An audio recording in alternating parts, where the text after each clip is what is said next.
Ladies and gentlemen, welcome back, Totem Pole Nation. It's a Tuesday, the 9th. How we doing today, Coach? Checking in. Just got Jim McNally FaceTiming me here. Should I answer? Do you think he wants to be on the show? Yeah, sure. Yeah, it's Jim McNally. Hey, Coach. I'm doing great, sitting here talking to Coach Bald in front of his $1 million house here in the backyard. Yeah, turn him up. We can't hear him. Coach Bald wanted me to turn you up so he can hear you. You got a UB jacket, Coach. Look at you. Looking good. Looking Coach's leather sharp. jacket. That looks good, Coach. I love it. How's it going, Coach? I was retired yesterday because I had to do some things. I can't remember what I did, but I just didn't feel good. I got a colonic, or once a month I go and get an enema like that I've been doing for 10 years since I've had my stomach. I've had surgeries in my stomach. I've got scar tissue. I've had 3 or 4 surgeries: appendicitis, gallbladder, bowel obstructions.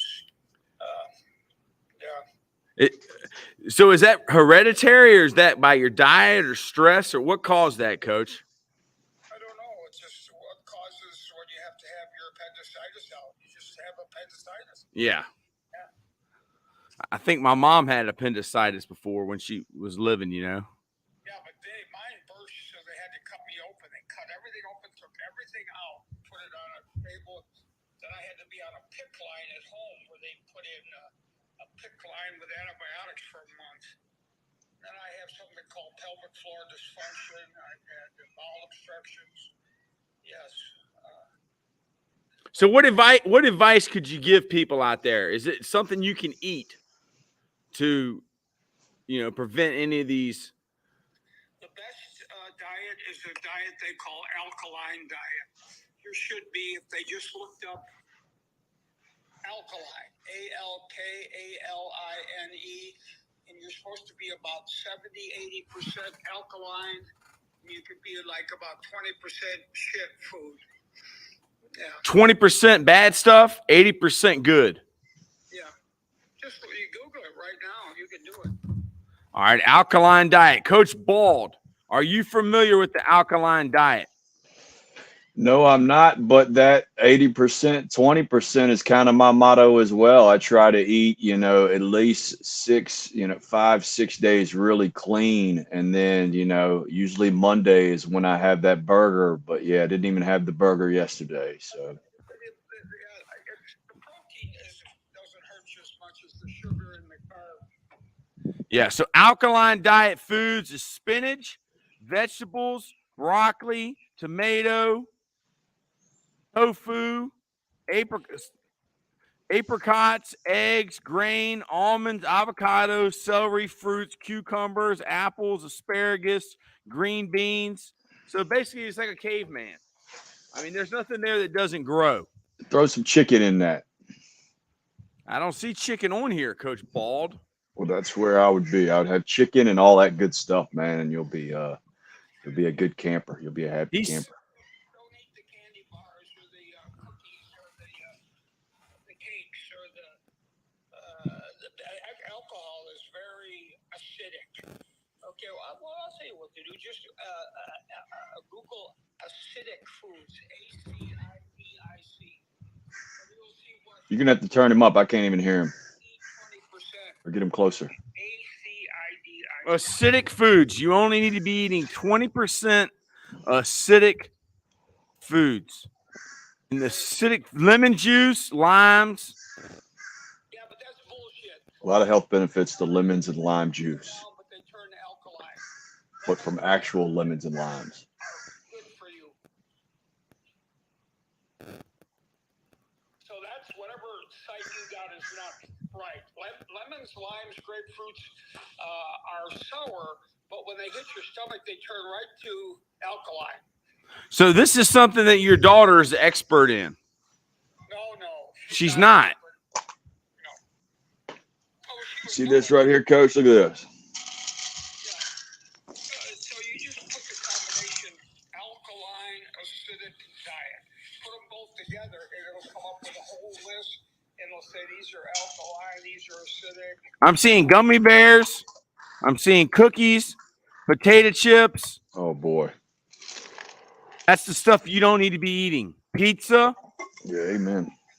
alcohol, caffeinated drinks, processed cereals, artificial sweeteners, peanuts.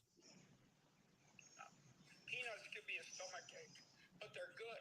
You love peanuts. Do you like them in the shell, Coach? Unsalted, right, Coach? Unsalted. Look at Coach's arm. Yeah, you got a big bruise there. I noticed that the other day, Coach. What's been going on? I got them all over me usually because I work with these kids, and when I hit them, or I tell them to not, trap my hand down, or everything is martial arts, and so you can't. I'm almost 80 years old, so when you get struck, you get bruised. Generally, my whole body is bruised after I work with these kids. Your whole body is bruised. Yes. See, that is what I'm talking about. That is coaching right there. That's not Twitter coaches, guys who coach behind a keyboard, or guys that train one guy. You're coaching multiple high school players.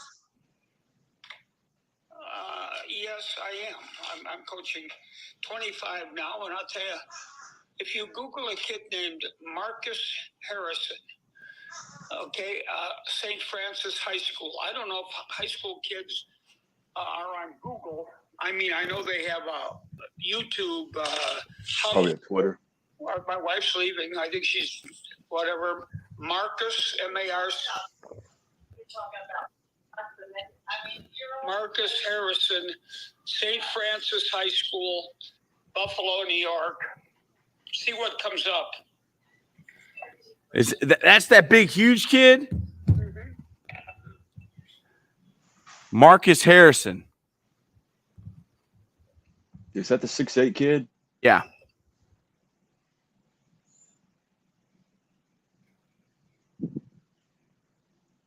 Marcus Harrison, St. Francis High School. All right, I'm going to share my screen here. Yeah. He's got a 24/7 site. He says he's 6'8", 295 pounds. Sheesh. No, he's not 295. He's 321 now. Is he too heavy? No, he's thin. Not at that height. Wow. He's a thin 320. He's got Wisconsin, West Virginia, Buffalo, Georgia, Georgia Tech. I mean, this guy. He's got Miami. That might have been an old. He's got Miami. He's got Michigan State. He's got Pittsburgh. He's got Rutgers. He's got Temple. I mean, this guy is he's a blue chipper. He's a 5-star. He's offered by everybody. At least a 4-star. I mean, he's a 5-star. Georgia told me the best player they've seen in the O-line. Wow. 6'8". Who do you compare him to, Coach? Jesus Christ. Yeah, Jonathan Ogden, maybe. Jonathan Ogden. I mean, that's a big man. That's a lot to live up to, Coach. I Who did he say? liked it when Bill Parcells said Tony Romo. They say he's not quite the Messiah. Tony Romo never lived up to it. He's a great color commentator. Matt Davis, one of my favorites, has to be peanuts. I eat peanut butter every day, Coach. Not good. Not good. Are you going to get my piss bottle or take a piss? Okay, Coach. Okay, we're going to keep talking over here, Coach. DJ Mo. How old are you, DJ Mo? You look young. How old is your son? Snacks. Peanuts.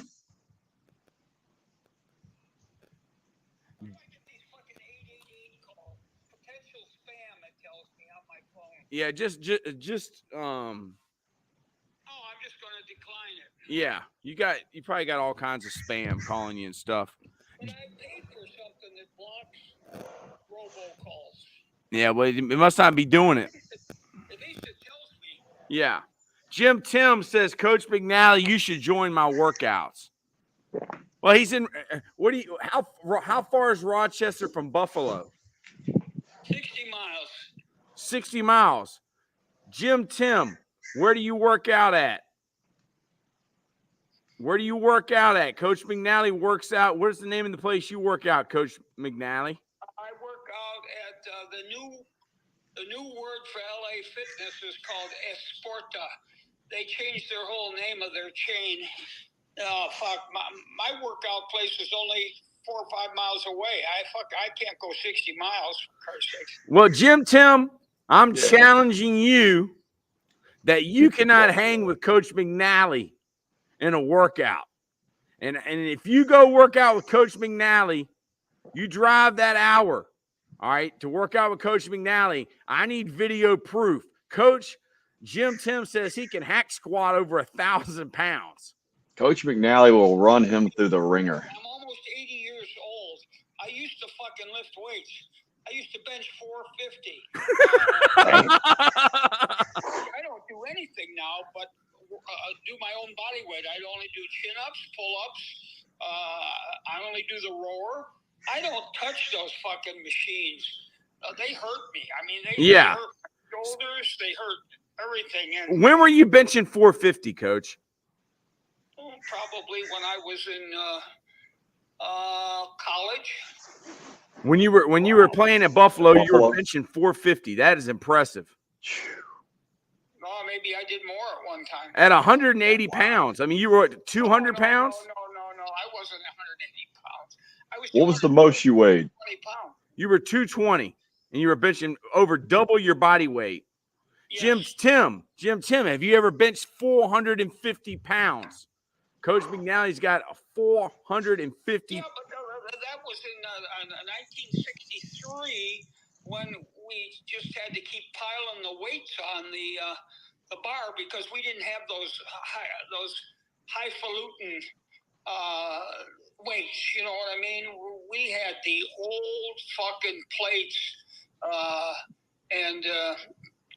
but we did have weights. You know, I worked out at a studio called Stollers in Buffalo, New York. But that was, 60 years ago, for Christ's sakes. Yeah. Did y'all have a universal machine? We had a universal machine, but I worked out at a place that had free weights. And what were the main? I worked out with all the old Italian guys that started the weightlifting in the day. You know what I mean? They all smoked cigarettes. They all drank fucking chocolate milk between whatever. They ate garlic. What did they think the cigarettes did? How did you get in with those guys, Coach? Because one of my good friends was one of the first guys that started lifting weights back in the 60s. And he says, come on down to this place. He said, and it was dirty, fucking, they had a bathroom, locker room that looked like, they had one shower. There were boxes on the wall that you would put your equipment in if you came with your coat and your hat. And, they had all these racks, isotonic racks, isotonics, whatever the fuck it was. It was like, shit. I mean, we all challenged each other all the time. Yeah, I never took steroids, but I took everything else but, so. Oh, yeah. We were strong. Yeah. That guy that you played with, Coach, that passed away, the big D tackle that played next to you, played in the A gap. How much could he bench? He benched about 375. And he weighed 300 pounds, didn't he? Oh, yes. Wow. 300 pounds back then was just so massive, too. He was our great NFL player. He's about our only, other than Khalil Mack. Come out of Buffalo? So if you Google Jerry Philbin with a G, Philbin, he was my teammate. He was 1 year ahead of me. I think he made All-Pro. He played the Super Bowl when they beat, I think they beat the Colts. The Jets beat the Colts. Super Bowl 3 in Super Bowl 3. Yes, I played with the defensive end. Get him a little closer, Coach. He was born in. He's from Pawtucket, Rhode Island. He went to Buffalo. He was drafted in the 3rd round of the NFL draft, 3rd round of the AFL. So he must have went with the AFL. He was 19th pick overall. So he went to the what, Jets? So was that the Jets? They were Super Bowl 3, right? Florida, yes. And our quarterback was a guy named John Stofa, Stofa, and he played with the Dolphins, the Bengals, a smaller league in Florida. He just died a year or so ago. Stofa. He was the first quarterback with the Bengals. Wow, the first quarterback with the Bengals. You got to be pretty good to play for Paul Brown. I mean, he coached Otto Graham. Yeah, that's true. Did Paul Brown invent the draw? Yes. Wow. Man. Jim Tim said, first of all, Troy, I don't need any video evidence to prove. So, Coach, if a guy says that he can hack squat 1,000 pounds, do you need to see video or just a picture of him with 1,000 pounds on this hack squat? No, I just believe the guy, and I don't question it. And you're not caught up on numbers.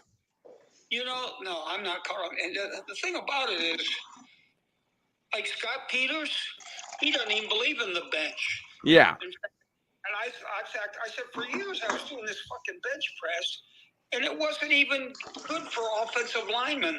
The best things are the things that help your subscapular muscles, your back muscles, your legs and your ass. And like I said, I saw Scott bench 570 against the New York Giants. We had a whole crowd around him. He could have put 600 pounds on and thrown it in. But, wow. And he doesn't even believe in, because you don't really play long when you bench. You bet your elbows are bent. And those really aren't the muscles you use when you're playing real long with your arms and your hands. So it's Coach, when did you go away from the flipper? Oh shit. More than 10 years ago. Yeah. I've never been a fan of the flipper because that ain't how I was coached in high school. I was coached to hands block and lock. Yeah, that was the thing too with us coaches. It was before, that we were taught to play long. And what our offensive line coach used to do is he made it important for us to do, the closed grip bench. Because we would come off and we would fire off with both hands, to try to grab that chest plate. That's perfect. Man, this was like 1992, 1993, 1994, 1995. And he was he was a martial artist as well. Mike Jacobs wasn't my coach. No, Mike Jacobs was our coach's coach. Yeah, your coach was Buddy Ryan. Who was your offensive line coach? Was Buddy Ryan? Did he coach both? No, he was just our defensive coach. Jim Tim says he benches between 350 my first set and 450 my last set. Well, Jim Tim, I asked Anthony Clark, who at one time held the all-time record for bench press. He had a reverse grip bench press, which is probably better for football. Coach, he had the reverse grip. And I asked him, what do you warm up with? Kyle, do you remember what Anthony Clark, who held the all-time record for bench press, do you remember what weight he warmed up with? 135. Coach, he went from 135 to 225 to 315 to 405 to 495, and then whatever comes after 495. Yeah, I mean, a lot. Scott Peters' weight. Yeah. Yeah, but see, that bench press is overrated because kids just get all excited about it and put the fucking weight belts on and, huff and puff and put the radio on, and that's fucking bullshit. I mean, really, the best football players have almost zero upper body strength, but unbelievable legs and ass and long arms. Yeah. Yep. If you got a big ass, okay, strong lower, you know, your thighs, your quads, your calves, and you're flexible. You're not stiff in the ankles, knees, or hips. Shit, I've seen the strongest guys in the world that were stiff couldn't block anybody. If you can't bend, if you don't have flexibility in those knees, ankles, and hips, you can't block anybody. Is there anything to do to get a kid to be more flexible? Do you squat? Do you work on getting in that demeanor, to getting into that posture, getting into that gorilla in the zoo position? You do all those core drills when you're early, or as Duck early demeanor. as you can, you know, within reason, and you either are born stiff or you're not. There's very few guys, oh, I can improve my flexibility. Well, yeah, you can, but you've seen some of those big 6'6" players. They're so stiff, they bend at the waist. They're born that way. They're not flexible. They can't, you know, everybody can put their ass on the ground, okay, and think they're flexible, but they can't go like 3/4 of the way down, okay? See, the lower you go and put your ass on the ground, anybody can do it, okay? But it's that if you went like 3/4 of the way down where your knees and your back and your hips and your ankles start to kind of hurt, if they're not flexible, you can't bend all those appendages. Yeah. And the best O-linemen are the most flexible. They're not the strongest. They're the most flexible, and they've got the biggest ass. Yeah, even with the broomstick overhead squat, you know, get that kid to hold that broomstick up and squat. And if they can't do that, man, they're not flexible. Yeah, I think you're kind of born with flexibility. You can do all those core exercises. You can stand on that platform, you know, that's, you know, where you stand on the ball that's that half the people fall off of and all that. But stability ball. Coach, I want to ask you this question because I asked a doctor this once. When we get out on that field and we start coaching, and you have that feeling that nothing else matters in the world, I mean, do you have that same feeling, Coach? Do you go into another dimension when you start coaching? I do, but I'm glad when the practice is over, or I'm glad when the game is over, because it tires me out. And has it always been that way, or now that you just gotten older? Oh, it's always been that way. When I start practice, and you know, there's now it's the defensive period, and now it's the offensive period, and now it's the special teams period, and now you always are doing things, you know, working with your guys. But I'm glad when it's over, you know. And sometimes I keep them out after, but yeah, I'm glad when everything's over. You know, maybe I'm glad when I'm dead when it's over. Don't say that, Coach. Things I hated the worst were the games, because the games are where you got to be accountable, and if you lose, you feel like shit. And if your guys played bad, or say, you know, the last play of the game, and you're going to win if the quarterback completes the pass and he gets sacked, and it's like Quentin Spain for the Cincinnati Bengals. That ended his career. Yeah, well, he I don't know. You know, I was only a consultant then, so I don't know how they got him or when. They got him from the Bills, but he's from Petersburg, Virginia, Coach. Petersburg, Virginia. He was a good, tough kid. You know, big, thick, wide, but he was stiff. And top heavy. Yeah, but anyway, but so anyway, I like it when everything ends. Okay, if I go to a movie, I can't wait till it's over, even if it's a good movie. You know, I watch a movie with my wife on TV. Now, there's very few that, oh, geez, I really love this movie. I don't want it to end. In fact, one series, and it was kind of a chick flick. It wasn't X-rated or anything. It was the best series I've ever seen on cable TV. Wow, what was that, Coach? Best Little Lie. Best Little Lie. It's got some Best Little blonde bombshells. Google it and see who the stars are. Best Little Lie. Best Little Lies TV series. And it was starring Reese Witherspoon, Nicole Kidman, Zoe Kravitz. Zoe Kravitz is Lenny Kravitz. And what's the mom's name? Coach Ball. She was on Cosby Show. Meryl Streep. Yep. I mean, yeah, that's got a star-studded cast. Shailene Deanne Woodley. What did you enjoy so much, Coach, about? Just the story about, one of the husbands was a bad guy, and then, the guy that was a bad husband, one of the girls pushed him down a flight of stairs, and he died. And I think there's series 2 out. I haven't watched it, but I need to watch it. For some reason I liked it, and because it was a real good story. Wyatt Bode wants to know, Coach. Wyatt Bode is our friend from Minnesota. I love Wyatt. He loves Wyatt.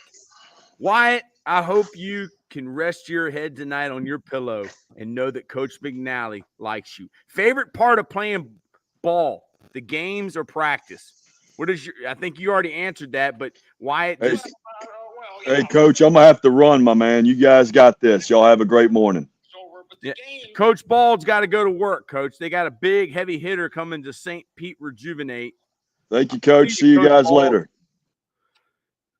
Wyatt Bode wants to know what's your favorite part of the ball games or the practice. I thought you would like the practices more, Coach. No, I like the games more as a player. As a coach, I didn't like the games. Okay. Because you had to be more accountable. As a player, you could play. Yeah. And if you got beat or you did shitty one play, you forgot it, went to the next play. But as a coach, you were always coaching every play, in the meetings when the game was over, that got old. I mean, I did that for almost 50 years. Jesus Christ. Yeah. Coach, have you ever been a part of a toxic staff or a toxic organization or a losing organization that's got a bad culture? And as an assistant coach, how do you deal with that? You don't have to give us any specifics, but I'm just asking for a friend. I never have. I've been on teams that have had bad years, but I can't say I've been with something that was toxic. Do you know anybody? Do you know anybody who was a part of a situation where, there was a lack of communication? Coaches were having little private meetings. No, I really don't. I don't. That stuff doesn't fly in professional football. I mean, because whoever's toxic is going to be gone. It doesn't last long. And, the NFL is built on the draft. And the teams that are the worst teams get the highest draft choices. And eventually, the teams that are the worst teams become at the top because they get the best draft choices. So, like teams like Houston or I'm just thinking like Jacksonville now has built, they got a good quarterback and so forth. So, but I mean, it runs in cycles, Yeah, that league is built for parity. I mean, because all the owners want to win, everybody gets a slice of the pie. And it's built for offense. They've screwed the defense, even though there are some good defensive teams. You can't bump and run the guy up until 5 yards. And what a terrible rule. It's built for. It's a quarterback league. Period. There is no running game. I mean, like the Eagles might run the ball well, or teams might run the ball well because they got a good running quarterback. But it's a quarterback-driven league. Period. It's not like Army, Navy, Air Force. you know, where they're running the wishbone or the triple option.